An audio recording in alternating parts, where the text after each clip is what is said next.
Halo semuanya, perkenalkan nama saya Aulia Eka Novianti dengan NIM 5301020007. Di sini saya akan mencoba menjelaskan tentang kulaforosidin. Kalian pernah dengar nggak sih apa itu kulaforosidin? Atau jangan-jangan kalian malah belum pernah mendengar kulaforosidin? Apa sih itu kulaforosidin? Dan apakah itu sebuah nama, gelar, atau posisi? Kita akan bahas di sini. Jadi kulaforosidin ini berasal dari dua kata, yaitu kulafa dan arosidin, di mana kulafa berarti para pemimpin dan arosidin yang berarti diberi petunjuk. Jadi secara bahasa kulaforosidin sendiri memiliki arti pemimpin yang diberi petunjuk. Secara istilah, kulaforosidin yaitu para pemimpin pengganti Rasulullah yang ditugaskan untuk mengatur umat manusia agar hidup dalam lingkungan yang aman, damai, dan sejahtera, di mana mereka selalu melaksanakan tugasnya dengan benar dan mendapatkan petunjuk dari Allah Subhanahu wa Ta'ala. Lalu, tugas kulaforosidin itu apa sih?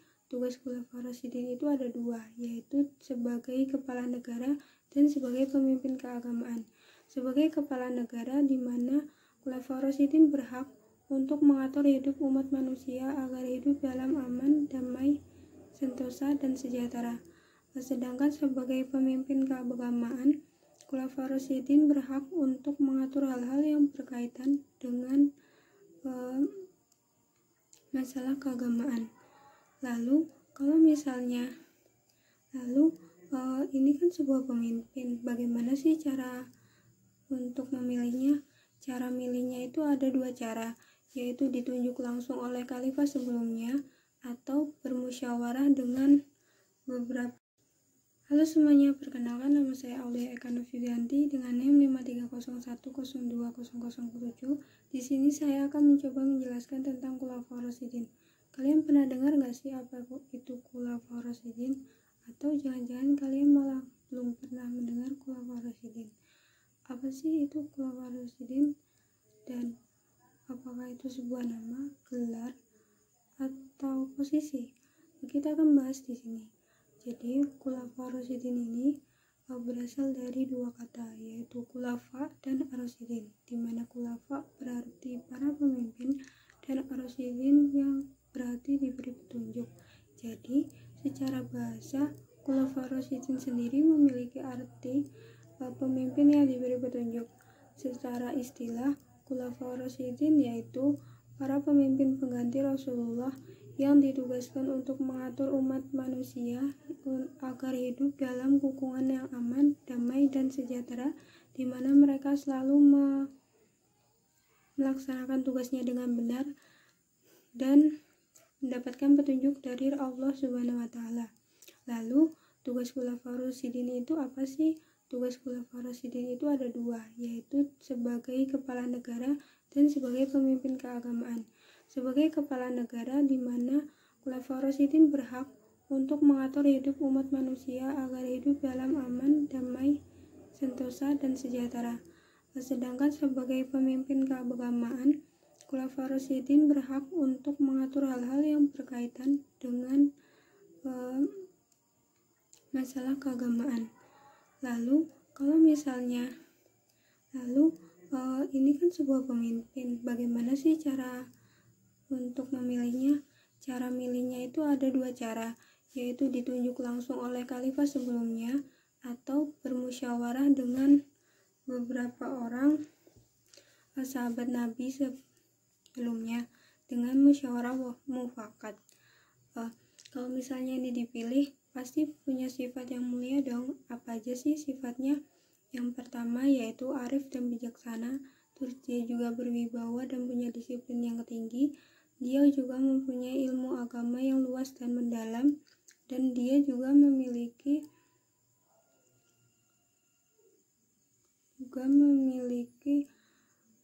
sifat berani dalam mengambil keputusan dan tidak takut pada apapun. Lalu siapa saja sih yang mendapatkan gelar ini? Orang-orang beruntung yang mendapatkan gelar ini antara lain Abu Bakar As-Siddiq radhiyallahu anhu, lalu Utsman bin Affan radhiyallahu anhu, lalu Umar bin Khattab radhiyallahu anhu, dan Ali bin Abi Thalib radhiyallahu anhu. Yang pertama kita akan bahas yaitu Abu Bakar As-Siddiq radhiyallahu anhu. Abu Bakar As-Siddiq radhiyallahu anhu adalah khalifah pertama yang dipilih untuk menggantikan Rasulullah Shallallahu Alaihi Wasallam setelah wafat. Dia lahir pada tahun 573 Masehi dengan nama Abdullah bin Qutrazah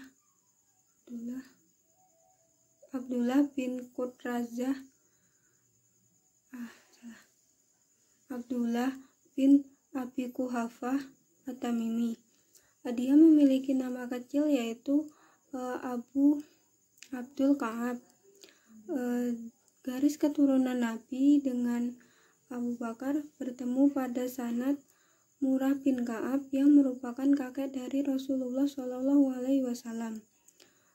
Dia sebelum masuk Islam dikenal sebagai pedagang yang sukses, di mana berkat kejujuran dan juga kesucian hatinya. Dia dikenal di kalangan masyarakat sebagai hartawan yang dermawan.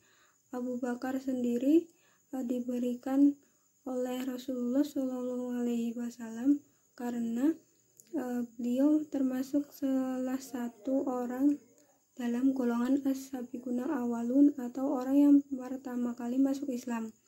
Lalu gelar As-Siddiq diberikan karena dia selalu membenarkan perkataan Rasulullah Shallallahu Alaihi Wasallam, termasuk peristiwa Isra Mi'raj yang pada waktu itu ditertawakan banyak pihak. Abu Bakar dipilih sebagai khalifah berdasarkan perdebatan dan pemilihan yang alot di Kuhafah Bani Saj'ah. Dia terpilih pada tanggal 12 Rabiul Awal tahun 11 Hijriah dengan memiliki beberapa kebijakan, antara lain yang pertama, menumpas orang-orang yang mengaku sebagai nabi. Sebenarnya sudah ada orang-orang yang mengaku sebagai nabi pada waktu itu, antara lain Aswan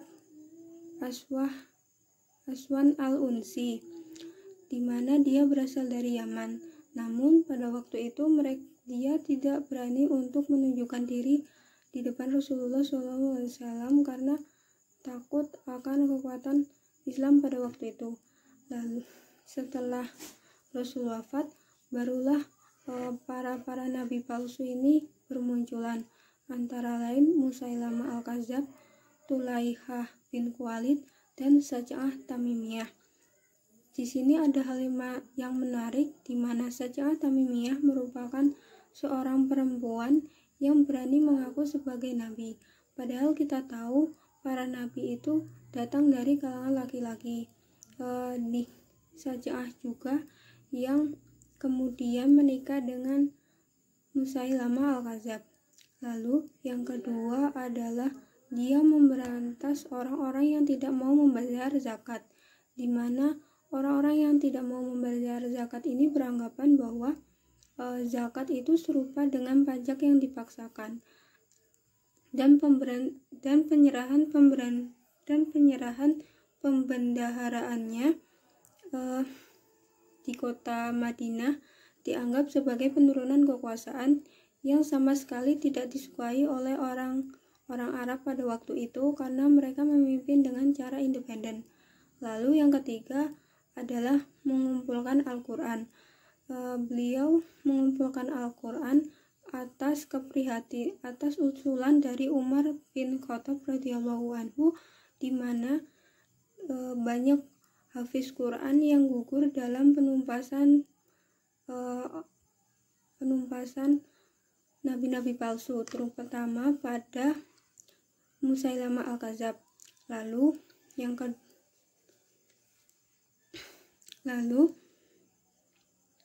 selanjutnya pada zaman ini juga terjadi banyak orang yang murtad karena mereka hanya mengakui saja tidak mengenal Islam dengan mendalam, dan bahkan ada beberapa orang yang masuk Islam dengan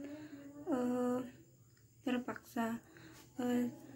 Pada masa Rasulullah mereka masih memeluk Islam, namun setelah Rasul wafat mereka kembali ke agama mereka semula, yaitu agama penyembah berhala.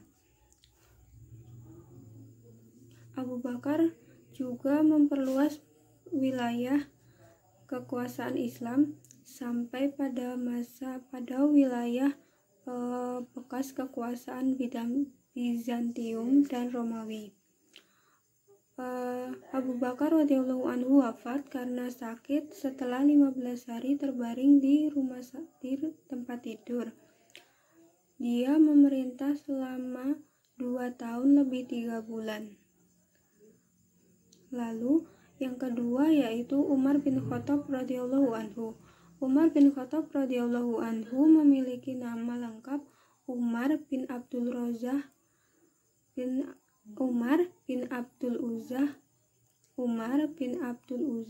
Rabah bin Abdullah bin Qutrazah bin Aldi bin Ka'ab. Sanad garis keturunan Rasul dengan Umar bertemu pada sanad Ka'ab bin Luwai. Umar berasal dari Bani Adi yang merupakan keluarga besar dari suku Quraisy, di mana mereka memiliki sifat yang gagah, berani, dan tegas. Dia tidak akan segan-segan untuk menyiksa keluarganya sendiri dari Bani Adi yang ketahuan masuk Islam. Umar bin Khattab masuk Islam karena dia membaca Al-Quran surat At-Toha ayat 1-8. Hal ini bermula ketika Umar mendengar bahwa Habab bin Arts mengajari Fatimah dan Said untuk membaca Al-Quran. Lalu dia mendatangi rumah Fatimah dan meminta Fatimah untuk tidak melanjutkan belajar Al-Qurannya tersebut. Namun Fatimah menolak dan dia kekeh untuk ingin belajar Al-Quran. Hati Umar luluh ketika dia membaca Al-Quran surat Toha ayat 1-8. Itu dia terkesima dengan tata bahasa dan isi dari Al-Quran. Lalu dia bertemu dengan Rasulullah dan mengikrarkan keislamannya.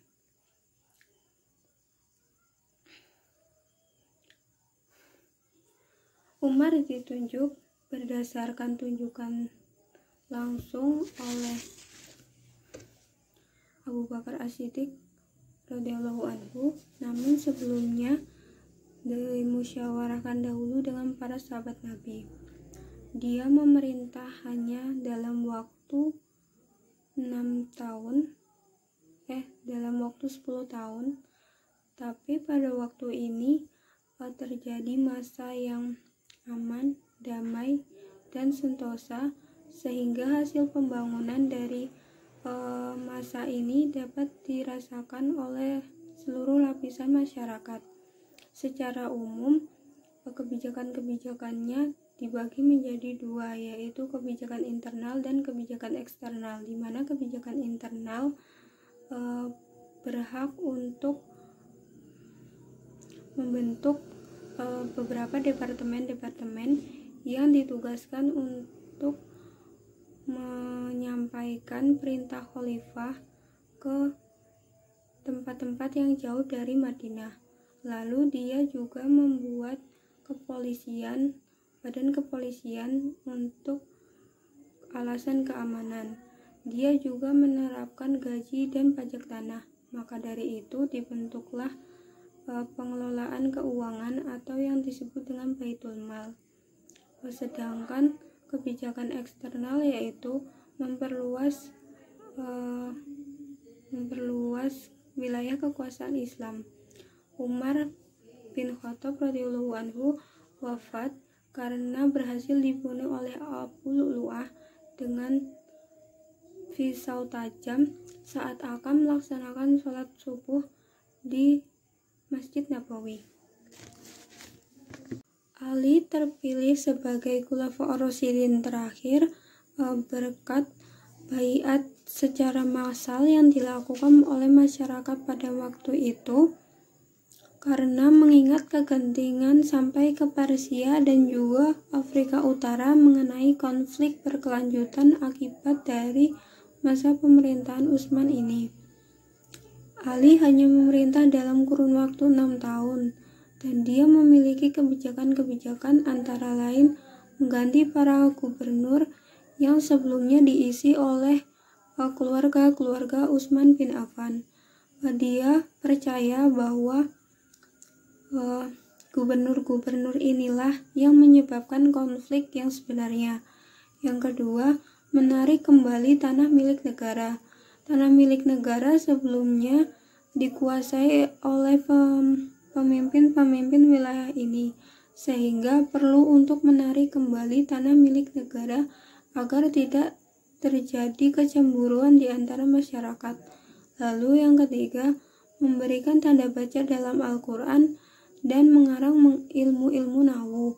Hal ini didasari oleh keprihatinan Ali tentang banyak wilayah yang dikuasainya, namun pada waktu itu masyarakatnya belum mengerti tentang bahasa Arab, padahal penyebaran agama Islam sendiri menggunakan bahasa Arab. Maka diberikanlah tanda baca dan ilmu-ilmu nahwu untuk mempermudah mereka dalam mempelajari Al-Quran dan bahasa Arab itu sendiri. Namun semuanya itu terhalang oleh fitnah yang sudah terlanjur menyebar sampai kemana-mana setelah wafatnya Utsman bin Affan. Mereka menuntut tentang kematian tragis dari Utsman bin Affan.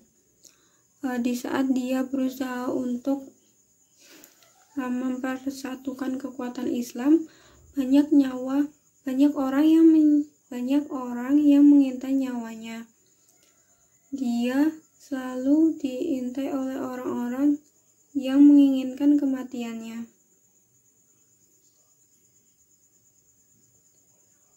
Selain itu, dia juga hidup sederhana dan menjunjung tinggi keadilan seperti yang dilakukan pada masa Abu Bakar dan juga Umar bin Khattab. Masalah semakin pelik, bahkan dia harus rela untuk berkonflik dengan para sahabat yang lain.